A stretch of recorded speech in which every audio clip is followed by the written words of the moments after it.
আজি আলোচনা কেইবালানিও কৰিম। এটামান হৈ গৈছে ইতিমধ্যে।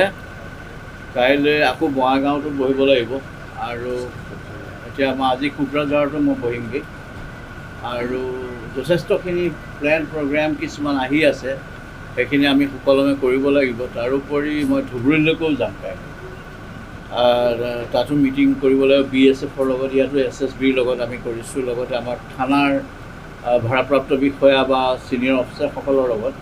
এতিয়া টোটেল কনষ্টিটুৱেঞ্চি আছে আমাৰ 24টা BTAD এৰিয়াত, টোটেল কনষ্টিটুৱেঞ্চি 24টা। পলিং ষ্টেচন টোটেল আছে 3534টা।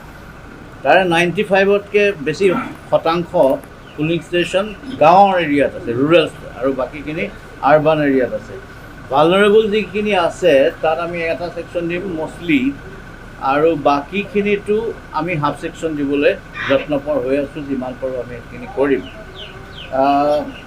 গতিকে যথেষ্টখিনি মই যথেষ্ট প্লেন কৰি পৰিকল্পনা কৰি আমি BTAD ইলেকশ্যনৰ কাৰণে অকল BTAD এলেকাত যথেষ্ট পৰিমাণে ফ'ৰ্চ পঠিয়াইছোঁ। ইনফেক্ট 87 কোম্পানী CAPF ইয়াত অলৰেডি থকাখিনিৰ উপৰিও, ইয়াত অলৰেডি 46 কোম্পানী আছে, তাৰ উপৰিও আমি 87 কোম্পানী পঠিয়াইছোঁ। তাৰে কিছুমান আহি ইতিমধ্যে অৱস্থান গ্ৰহণ কৰিছে, চিৰাঙতো বা কোকৰাঝাৰতো, বাক্সাত, ওদালগুৰিত, এইখিনি আমি কৰি আছোঁ। গতিকে আমি যিখিনি ল'ব লাগে সাৱধানতা সেইখিনি কৰি আছোঁ। আপোনালোকে নিশ্চয় মন কৰিছে, চিৰাঙতে হওক কোকৰাঝাৰতে হওক এটা লং ৰেঞ্জ পেট্ৰলিং আমি বহুত কৰিছোঁ। গাঁৱে ভূঞে আমাৰ মানুহ ঘূৰি আছে, ৰাইজৰ লগত আলোচনা বিলোচনা কৰি আছোঁ। গতিকে আমাৰ নন বেইলেবল ৱাৰেণ্টে হওক, বাইণ্ডিং ডাউন পিপুল, মানে বেড কেৰেক্টাৰ যিখিনি মানুহক ধমকি চমকি দি ফুৰা মানুহখিনি আমি আইডেণ্টিফাই কৰি তেওঁলোকক বাউণ্ড ডাউন যথেষ্ট সংখ্যাত কৰা হৈছে। লাইচেঞ্চ ৱেপন চিৰাঙততো সমুদায় ঘূৰাই লৈ লোৱা হৈছে। তেওঁলোকৰ 1475টা লাইচেঞ্চ ৱেপন আছিলে, হাথিয়াৰ, গোটেইখিনি লৈ লৈছোঁ।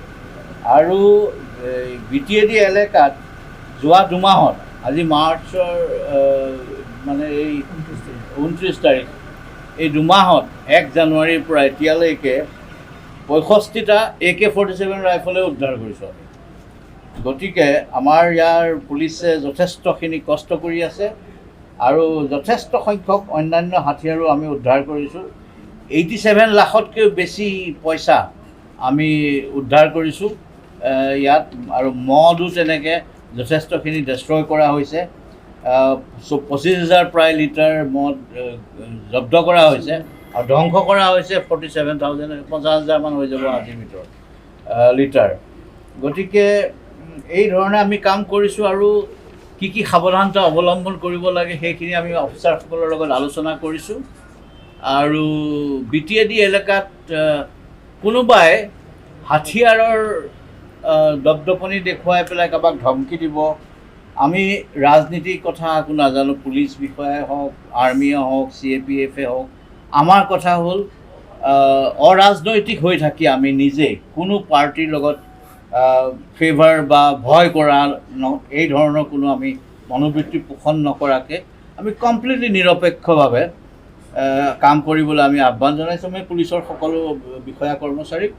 খালি কোনোবাই কাৰোবাক ধমকি দি ফুৰিব, আমুকক ভোট দে, আমুকক নিদিবি, কোনোবাই কাৰোবাক ইলেকশ্যনৰ 2 দিনৰ আগতে মদ বিটাবলৈ যাব, পইচা বিটাবলৈ যাব, সেইবোৰ কিন্তু সহ্য কৰা নহ'ব।